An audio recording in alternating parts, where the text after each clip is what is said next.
ഓർമ്മയുണ്ടല്ലോ കാന്തപുരം ഉസ്താദിൻ്റെ മുടി മാജിക്ക്. നബിയുടേതെന്ന് പറയപ്പെടുന്ന മുടി പ്രതിഷ്ഠിക്കാൻ മഹാമസ്ജിദ് പണിയുന്ന മാജിക്ക്. അതിൻ്റെ തറക്കല്ല് ഈ മാസം 30 ഇടുമെന്ന് പ്രഖ്യാപിച്ചിരിക്കുകയാണ്. പക്ഷേ അതിന് 2 ദിവസം മുമ്പ് ലീഗിൻ്റെ സുന്നികൾ മറ്റൊരു പരീക്ഷണം പ്രഖ്യാപിച്ചു കളഞ്ഞു. പല നാടുകളിലും വ്യാപകമായ പണപ്പിരിവിതിൻ്റെ പേരിൽ നടത്തി സമൂഹത്തെ ചൂഷണം ചെയ്ത് ഇപ്പോഴും ആ ചൂഷണം നടന്നുകൊണ്ടിരിക്കുകയാണ്. ഒരാൾക്ക് നമസ്കരിക്കാൻ 25,000 ഉറുപ്പിക, 1 സെൻറ്റ് ഭൂമിക്ക് 1 ലക്ഷം ഉറുപ്പിക എന്ന പേരിൽ ഇപ്പോഴും പിരിവ് നടന്നുകൊണ്ടിരിക്കുക. യഥാർത്ഥത്തിൽ ഇതിൻ്റെ അടിസ്ഥാന ലക്ഷ്യം സാമ്പത്തിക ചൂഷണമാണ് എന്ന് സമസ്തയുടെ നേതാക്കന്മാരും പ്രവർത്തകന്മാരൊക്കെ വിശദീകരിച്ചു കഴിഞ്ഞിട്ടുണ്ട്. ഇപ്പോൾ വീണ്ടും അത് നടന്നുകൊണ്ടിരിക്കുന്നതിൻ്റെ പശ്ചാത്തലത്തിൽ ഈ വരുന്ന 28-ാം തീയതി ജൂബിലി ഹാളിൽ ഒരു കേശപ്രദർശന എക്സിബിഷൻ നടക്കും. അതോടനുബന്ധിച്ച് തന്നെ ഞങ്ങൾക്ക് കിട്ടിയ കേശങ്ങൾ പത്രക്കാരുടെ മുൻപിലും സമൂഹത്തിന് മുൻപിലുമൊക്കെ സമർപ്പിച്ച് അതിൽ ചില പരീക്ഷണങ്ങളൊക്കെ നടത്തും. തങ്ങൾക്ക് കിട്ടിയ കേശം എന്നാൽ കാന്തപുരം നബിയുടെ മുടി വാങ്ങിയ അതേ സ്ഥലത്ത് നിന്ന് ഇവരും മുടി വാങ്ങിയത്രേ. അവിടെ കെട്ടുകണക്കിന് മുടിയുണ്ട് അത്രേ നബിയുടെ മുടി. മുടിയുടെ കെട്ടുകൾ തന്നെയുണ്ട്. AP-യുടെ മകൻ അയാളെ പ്രസിദ്ധീകരണത്തിൽ എഴുതിയതാണ്. പല ആളുകളും അത് കണ്ടതാണ്. AP-യുടെ മകൻ പറഞ്ഞു, ഞങ്ങൾക്ക് കൊണ്ടുപോയി 2 കെട്ട് കേശം അയാൾ കാണിച്ചു തന്നു. 1400 കൊല്ലം മുമ്പ് പ്രവാചകന്റെ 2 കെട്ട് കേശം പോയിട്ട് 1 കെട്ട് കേശം അല്ലെങ്കിൽ 10 മുടി പറഞ്ഞാൽ അത് ദുർലഭമാണ്, ലഭിക്കുകയില്ല. ഉള്ള സ്ഥലങ്ങളിലുള്ള മുടിയുടെ കൈമാറ്റ ശൃംഖല രേഖ അവൈലബിൾ ആണ്. ഇത് അവൈലബിൾ അല്ല. മാത്രമല്ല ഇയാളെ പിതാവിൻ്റെ കാലത്ത് അവിടെ ഉണ്ടായിരുന്നില്ല. ആ കാര്യങ്ങളൊക്കെ നേരത്തെ യഥാസമയങ്ങളിൽ നമ്മൾ പറഞ്ഞു വന്നതാ സമൂഹത്തോട്. പരിശോധന ഏത് എന്നല്ലേ പണ്ട് യുക്തിവാദി നേതാക്കളായ ഡോക്ടർ കോവൂരും പ്രേമാനന്ദും കാണിച്ചിരുന്ന അതേ പരീക്ഷണം തന്നെ. കാന്തപുരത്തിന്റെ മർക്കസ് പ്രസിദ്ധീകരിച്ച പുസ്തകമാണ് ഈ പുസ്തകം. ഈ പുസ്തകത്തിൽ ഇസ്ലാമിക തെളിവുകളുടെ പിൻബലത്തോടുകൂടി പ്രവാചകന്റെ കേശാണ് ഈ കത്തുല എന്ന് അവർ പറയുന്നത്. കാന്തപുരം അവതാരിക എഴുതിയ പുസ്തകമാണിത്. അപ്പോൾ ഇസ്ലാമിക ലോകം അംഗീകരിക്കുന്ന നിയമമാണ് പ്രവാചകന്റെ മുടി കത്തൂല, അതിൽ ഈച്ച ഇരിക്കൂല, നിഴലുണ്ടാവില്ല. ഔറംഗസീബ് ഹസ്രത്ത് ബാൽ മസ്ജിദിൽ മുടി സ്ഥാപിക്കുന്ന സമയത്ത് ചെറിയ ഒരു പ്രശ്നം വന്നപ്പോൾ സൂക്ഷ്മതയ്ക്ക് വേണ്ടി അദ്ദേഹം പണ്ഡിതന്മാരുമായി കൂടിയാലോചിച്ചപ്പോൾ ഈ വിഷയം ചെക്ക് ചെയ്യാനാണ് പറഞ്ഞത്. ഇങ്ങനെ നോക്കിയാൽ മതി. അങ്ങനെ നോക്കി പരീക്ഷയുടെ ഉറപ്പുവരുത്തിയെന്ന് ചരിത്ര ഗ്രന്ഥങ്ങൾ പറയുന്നുണ്ട്, ഇവരെ തന്നെ പ്രസിദ്ധീകരണങ്ങൾ പറയുന്നുണ്ട്. മാത്രമല്ല ഉസ്താദ് വേൾഡ് ഇസ്ലാമിക് കോൺഫറൻസിൽ പങ്കെടുത്തപ്പോൾ ഈ വിഷയം സംസാരിച്ചില്ലേ? അതെ, ഈജിപ്ഷ്യൻ മുഫ്തി ഇവർ ഒരു തെളിവ് പറയല്ലേ, ഈജിപ്തിലെ ഗ്രാൻഡ് മുഫ്തി മർക്കസ് സമ്മേളനത്തിൽ പങ്കെടുത്തിരുന്നു, അയാളെ മുന്നിൽ വെച്ചത് കൈമാറിയെന്ന് തെളിവ് പറയാറുണ്ട്. അപ്പോൾ ഉസ്താദ് നേരിട്ട് ഈ ഗ്രാൻഡ് മുഫ്തി ഉസ്താദ് പങ്കെടുത്ത സെനഗലിൽ ഒരു ഇസ്ലാമിക് കോൺഫറൻസ് ഉണ്ടായി. അത് ഞാൻ പോയിരുന്നു കേരളത്തിൽ നിന്ന്. ഈജിപ്ഷ്യൻ ഗ്രാൻഡ് മുഫ്തി വന്നിരുന്നു. അപ്പോൾ അദ്ദേഹത്തിൻ്റെ സമ്മേളന സെഷനുകളുടെ ഇടയിൽ ഞാൻ സമയം വാങ്ങി സംസാരിച്ചു, ഈ വിഷയം സംസാരിച്ചു. അവസാനം ഞാൻ പറഞ്ഞു, നിങ്ങളവിടെ സന്നിഹിതനായിരുന്നു എന്നാണ് ഇപ്പോൾ അവർ തെളിവ് പറയുന്നത്. പ്രാമാണികമായി അവർക്കൊന്നും പറയാൻ കഴിയാതിരുന്നപ്പോൾ അവർ പറഞ്ഞു വന്നിരുന്നു. ഇടക്കാലത്ത് കുറച്ച് പറഞ്ഞു വന്നിരുന്നത് അതാണ്. ലോകപ്രസിദ്ധരായ പണ്ഡിതന്മാർ അതിന് മുൻനിരയിലുള്ളത് ഈജിപ്ഷ്യൻ ഗ്രാൻഡ് മുഫ്തി ഡോക്ടർ അലി മുഹമ്മദ് ജുമാ, അയാളെ സാന്നിധ്യത്തിലാണ് മുടി കൈമാറിയിട്ടുള്ളത് എന്ന് ഇദ്ദേഹത്തോട് ഞാൻ പറഞ്ഞു. നിങ്ങളെ തെളിവ് വെച്ചാണ് ഇപ്പോൾ സംസാരിച്ചുകൊണ്ടിരിക്കുന്നത്. അപ്പോൾ അയാൾ പറഞ്ഞു, ഞാൻ പങ്കെടുത്തുകൊണ്ടൊരു തെളിവല്ല. ഒരു സമ്മേളനം ഒരു പാർട്ടി നടത്തുകയാണെങ്കിൽ അവർക്ക് അതിനൊരു അജണ്ട ഉണ്ടാവും, അവർ ആ അജണ്ട അനുസരിച്ച് സമ്മേളനം നടത്തും. പങ്കെടുക്കുന്ന ആളുകളുടെ പങ്കെടുക്കും, അവർ പരിപാടി കഴിഞ്ഞാൽ അവർ പോരും എന്നല്ലാതെ അതിനാൽ സപ്പോർട്ട് അവരുടെ സപ്പോർട്ട് ഉണ്ടെന്നുകൊണ്ട് സ്ഥിരീകരിക്കാൻ കഴിയില്ല. ഇനി അത് സംശയം ഉണ്ടെങ്കിൽ നിങ്ങൾ ഇങ്ങനെ ചെയ്താൽ മതിയല്ലോ. ഈജിപ്തിലെ കൈറോവിൽ മസ്ജിദുൽ ഹുസൈനി എന്ന പള്ളിയിൽ ഈ പ്രവാചകന്റെ ഒറിജിനൽ മുടി സൂക്ഷിച്ചിട്ടുണ്ട്. ഇത് ഇങ്ങനെ പരിശോധനകൾക്ക് വിധേയമാക്കി ഉറപ്പ് വരുത്തിയിട്ട് വെച്ചതാണ്, നിങ്ങൾക്കും അങ്ങനെ ചെയ്താൽ മതിയല്ലോ എന്ന് പറഞ്ഞു അദ്ദേഹം. ഞാൻ പറഞ്ഞു, അങ്ങനെ തെളിയിക്കണം ഈ കക്ഷിക്ക് താല്പര്യമില്ല, അവർക്ക് ഫണ്ട് ശേഖരണമാണ് താല്പര്യമുള്ളത്. എന്നാൽ പിന്നെ മറ്റൊരു പരിപാടിയൊന്നും നടത്തും വേണ്ടായിരുന്നു. ഭാഗ്യത്തിന് കാന്തപുരം മുസ്ലിയാരെ ശുചീന്ദ്രം ക്ഷേത്രത്തിൽ കൊണ്ടുപോയി തിളച്ച എണ്ണയിൽ കൈമുക്കണം എന്ന് മാത്രം ഇവർ പറയുന്നില്ല. പക്ഷേ അഗ്നിപരീക്ഷ തന്നെയാണ്. കാരണം സാധാരണ ഏത് മുടി കത്തിച്ചാൽ കത്തുമോ, ഏത് മുടിക്കും നിഴലുണ്ടാവും. ഏത് മുടിയിലും സാധാരണ സ്വാഭാവിക പ്രാണികൾക്ക് മ്ലേച്ഛമായ പ്രാണികൾ നിൽക്കും. സ്വാഭാവികമായും ഇത് മറ്റുള്ളവരെ കൂടി ബോധ്യപ്പെടുത്താൻ കാന്തപുരവും ഉൾപ്പെടെയുള്ള ലോകത്തെ മുസ്ലിമീങ്ങൾ അംഗീകരിക്കുന്ന ഇസ്ലാമിക് ഗ്രന്ഥങ്ങൾ സ്ഥിരീകരിച്ച കാര്യമാണ് ഈ 3 കാര്യം. പ്രവാചകരുടെ മുടിയാണെങ്കിൽ അതിൽ നിഴലുണ്ടാവില്ല, അതിൽ ഈച്ച പോലുള്ള മ്ലേച്ഛമായ ജീവികൾ ഇരിക്കില്ല, അത് കത്തിച്ചാൽ കത്തൂല. അപ്പോൾ ഒന്നുകിൽ അവർ ഈ ഇസ്ലാമിക രേഖകൾ നിരാകരിക്കേണ്ടി വരും, അല്ലെങ്കിൽ ഈ മുടി യഥാർത്ഥ മുടിയാണെന്ന് സമ്മതിച്ചു കഴിഞ്ഞ സ്ഥിതിക്ക് ഈ മുടി ഇത്തരം പരീക്ഷണങ്ങൾക്ക് വിധേയമാക്കുമ്പോൾ അത് കത്തിപ്പോവുകയാണെങ്കിൽ, അല്ലെങ്കിൽ പിന്നെ നിഴൽ കാണുകയാണെങ്കിൽ ഈ അവരുടെ മുടിയും ഞങ്ങളുടെ മുടിയും വ്യാജമാണെന്ന് അംഗീകരിക്കേണ്ടി വരും. തന്നെയുമല്ല, കാന്തപുരത്തിനെതിരെ അദ്ദേഹത്തിൻ്റെ ആസ്ഥാനത്ത് നിന്ന് തന്നെ സാക്ഷിയെ ഹാജരാക്കുന്നുമുണ്ട് എതിർ സുന്നികൾ. ഈ ഫസ്റ്റ് ഈ മുടിക്ക് സനത് വേണമെന്ന വിവാദം വന്നപ്പോൾ അങ്ങനെ കൃത്രിമമായി സനത് ഉണ്ടാക്കാൻ ഏൽപ്പിക്കപ്പെട്ട അവിടെ മർക്കസിലെ ഉസ്താദ്, അവിടുത്തെ ലെക്ചർ ഇപ്പോൾ ഈ വാർത്താ സമ്മേളനത്തിൽ പങ്കെടുക്കുന്നുണ്ട്. എന്നിട്ട് ഇതാണ് പിന്നെ മുമ്പ് ഡൽഹിയിൽ നിന്ന് ഒരു പണ്ഡിതൻ അവിടെ വന്നിരുന്നു. അയാൾക്ക് ഫിർദൗസി എന്നാണ് അറിയപ്പെടുന്നത്. അയാൾ ഇവിടെ വന്ന സമയത്ത് അയാൾ ഒരു ഖാദിരി തരീഖത്ത് എന്ന് പറയപ്പെടുന്ന തരീഖത്തിൻ്റെ ഷെയ്ഖാണ്. ആ തരീഖത്തിൻ്റെ ഇജാസത്ത് എന്ന് പറയുക, ആ തരീഖത്ത് കൈമാറുക, അതിൻ്റെ സമ്മതം, ആ സമ്മതത്തോട് അതോടുകൂടി അതിൻ്റെ സിൽസില എന്ന് പറയുന്നത് അതിൻ്റെ പരമ്പര, അത് വൗത്തുല്ലാഹുൽ മുഹീദ് ഷെയ്ഖ് മുതൽ റസൂൽ വരെ എത്തുന്ന പരമ്പര, ആ പരമ്പര അയാളോടെ കൈമാറിയിരുന്നു. അപ്പോൾ ഈ ബാക്കവി എന്ത് ചെയ്തു, ആ തരീഖത്തിൻ്റെ ആ സിൽസിലയിലേക്ക് നേരത്തെ ഇവിടെ ഈ ഒന്നാമത്തെ മുടി കൊണ്ടുവന്ന സമയത്ത് ഒരു ചെറിയൊരു ഷഹാദത്തിന് ഇദ്ദേഹത്തിന് കൈമാറിയ പോലെ, ഇദ്ദേഹത്തിന് ഇല്ലേ അതുപോലെയുള്ള ചെറിയൊരു ഷഹാദത്ത് കൈമാറിയിരുന്നു, ഒരു ചെറിയ സർട്ടിഫിക്കറ്റ്.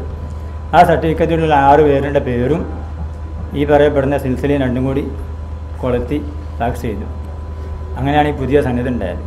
അതാണ് ഈ കോട്ടക്കൽ നിന്ന് വായിച്ചത്. അപ്പോൾ അതും ഈ മുടിയായിട്ട് യാതൊരു ബന്ധവുമില്ല.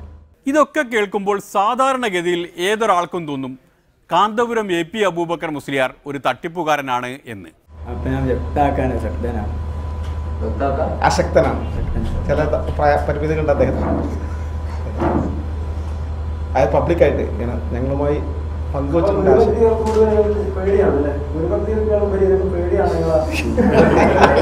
പേടിപ്പോയുണ്ട്, നിങ്ങളോട് പറയാൻ തന്നെ പേടിയുണ്ട്. ഞാനിതിന് ഉദ്ദേശിച്ചാൽ എന്റെ പത്രസമ്മേളനത്തിന് വരാൻ ഉദ്ദേശിച്ചാൽ. ആരെയാണ് നിങ്ങൾ ഭയപ്പെടുന്നത്?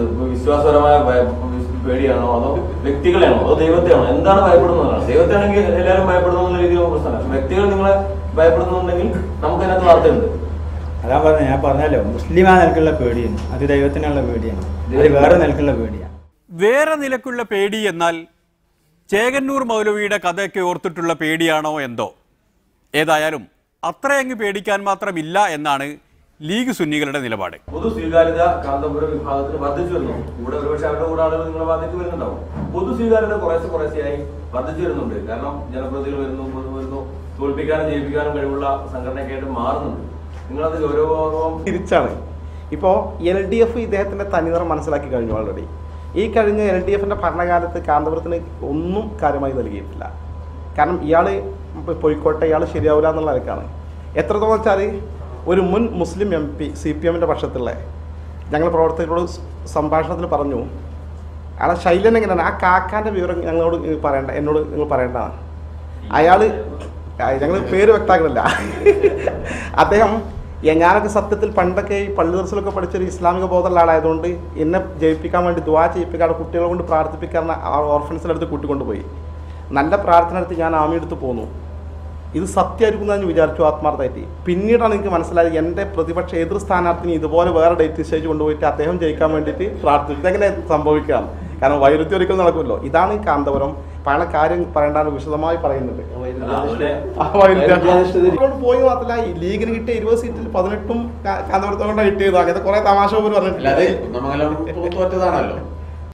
പറഞ്ഞ് കാന്തപുരത്തെ പറ്റി ആകെ മൊത്തം അന്വേഷിക്കണമെന്ന് വരെ പറഞ്ഞു കളഞ്ഞു ഇവർ. കാന്തപുരത്തിന്റെ ഇമെയിൽ മാത്രമല്ല, കാന്തപുരത്തിന്റെ പലതും പരിശോധിച്ചാൽ പലതും കണ്ടെത്താൻ സാധിക്കുന്നതാണ് ഞങ്ങൾ മനസ്സിലാക്കുന്നത്. പക്ഷേ അദ്ദേഹം പറഞ്ഞ പോലെ രാഷ്ട്രീയത്തിൽ ഇടപെട്ടുകൊണ്ട് രാഷ്ട്രീയ നേതാക്കളെ സ്വാധീനിച്ചാണ് ഈ വിഷയങ്ങളൊക്കെ. അപ്പോൾ എത്രത്തോളം വെച്ചാൽ ഞങ്ങൾക്ക് കിട്ടിയ വിവരം, പിന്നെ ഇത് വാർത്താസമ്മേളനം കഴിഞ്ഞോ? ഞങ്ങൾക്ക് സോഴ്സ് ചോദിക്കരുത്. പിന്നെ ആരോ കൊടുത്ത കംപ്ലൈൻറ്റിനെ തുടർന്ന് കേന്ദ്ര ആഭ്യന്തര മന്ത്രാലയം പിന്നെ ചീഫ് മിനിസ്റ്റർ കേരളയോട് ഇദ്ദേഹത്തെക്കുറിച്ച്, ഇദ്ദേഹത്തിൻ്റെ വരുമാനത്തെക്കുറിച്ചും ഈ മുടിയുമായി ബന്ധപ്പെട്ട കാര്യങ്ങൾ ഡീറ്റെയിൽ അന്വേഷിച്ച് റിപ്പോർട്ട് സമർപ്പിക്കാൻ ആവശ്യപ്പെട്ടിട്ടുണ്ടെന്ന് അറിയാൻ സാധിച്ചു. ആ സംബന്ധിച്ച സമയം കേരളത്തിലെ തന്നെ ചില മന്ത്രിമാർ ഇടപെട്ടുകൊണ്ട് അത് മരവിപ്പിക്കണമെന്ന് ആവശ്യപ്പെട്ടതായി ചില സൂചനകൾ നമുക്ക് കിട്ടിയിട്ടുണ്ട്. പക്ഷേ ഞങ്ങളത് അതിൻ്റെ കൃത്യമായ തെളിവുകളും കാര്യങ്ങളും റെഡിയാക്കി സംഘടിപ്പിക്കാമെന്ന് പറയുന്നത് ശരിയല്ല എന്നുള്ളതുകൊണ്ടാണ് പറയാത്തത്. അപ്പോൾ രാഷ്ട്രീയക്കാർ ഇടപെടുന്ന കാര്യങ്ങളും അതിൽ ബന്ധപ്പെട്ട് കാന്തപുരത്തിൻ്റെ കാര്യങ്ങൾ മറച്ചു വെക്കേണ്ട ഒരുപാട് കാര്യങ്ങൾ അവർക്കുണ്ട്. ഞങ്ങൾക്ക് അങ്ങനത്തെ പ്രശ്നമില്ലാത്തതുകൊണ്ടാണ് വിഷയമല്ലാത്തത്. അല്ല, അതുകൊണ്ടാണ് കാരണം ഞങ്ങൾ ഡീറ്റെയിൽസ് സംഘടിപ്പിക്കാതെ ഞങ്ങൾ ഔദ്യോഗികമായിട്ട് പറയില്ല എന്ന് പറഞ്ഞത്. കാരണം അതിൻ്റെ ഡീറ്റെയിൽസ് സംഘടിപ്പിച്ച് വരും. അല്ല, പാണക്കാട് തങ്ങൾ കൂടി ഉള്ള ഒരു UDF മന്ത്രിസഭയാണ് കേരളത്തിൽ ഇരിക്കുന്നത്. അത് UDF ഉണ്ട്, ഗവൺമെന്റിൽ ഇല്ലെങ്കിലും. അപ്പോ സ്വാഭാവികമായി UDF മൊത്തത്തിൽ ഉത്തരവാദിത്തമുണ്ട്. താങ്കൾ ഉന്നയിച്ച ആരോപണം ഗുരുതരമാണ്. ഇല്ല, ആരോപണം ഉന്നയിക്കുക എന്ന് പറഞ്ഞാൽ ഞങ്ങൾ ഈ കിട്ടിയ പിന്നെ പറഞ്ഞ കിട്ടിയ വിവരങ്ങൾ, ഈ വിവരത്തിന്റെ ആധികാരികത പരിശോധിച്ച് പഠിച്ച ശേഷം ഞങ്ങൾ ഔദ്യോഗികമായിട്ട് അറിയിക്കുക. അതായത് വാർത്താ സമ്മേളനമാണോ നമ്മൾ സ്റ്റോപ്പ് ആക്കിയോ എന്ന് ചോദിച്ചത്. നിങ്ങളുടെ അഭിപ്രായം പറഞ്ഞുകൊണ്ട് അതെ അവ സംബന്ധിച്ച് കൃത്യമായ തെളിവ് കിട്ടിയ ശേഷം ഞങ്ങൾ കാര്യങ്ങൾ സംസാരിക്കുള്ളൂ. മറ്റേ എങ്ങനത്തെ സൂചന ഞങ്ങൾക്ക് കിട്ടിയിട്ടുണ്ട്. ഉറപ്പല്ലേ?